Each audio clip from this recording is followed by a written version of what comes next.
While the world is anticipating the availability of the Galaxy S9 and Galaxy S9 Plus, Samsung is now in the headlines for preferring a fresh name for the next flagship model instead of opting the Galaxy S10.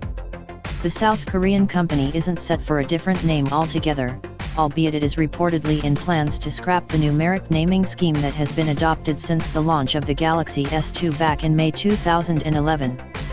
Some initial reports already claimed that the next flagship by the Android leader will debut as the Galaxy X, the name identical to the iPhone X.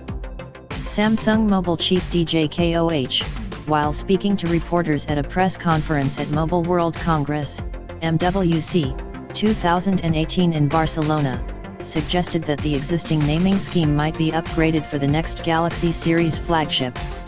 Koh, as reported by South Korean publication The Investor, stated that Samsung will continue to use the Galaxy brand, though it is exploring whether it should adhere to the S moniker or the numbering system.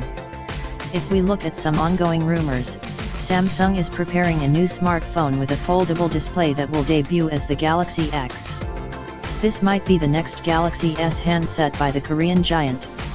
Moreover, the company could also pick a separate name for its new flagship and launch the Galaxy X as a fresh model, something similar to what Apple adopted at the time of launching the iPhone X. On the sidelines of the Galaxy S9 and Galaxy S9 Plus launch before the start of MWC, Koh mentioned in a media interview that the foldable smartphone isn't just a gimmick. The company is reported to have privately showcased a prototype of its first foldable device at CES 2018 last month, said to sport a 7.3-inch display panel. The innovative piece of hardware is expected to sport a flexible OLED panel.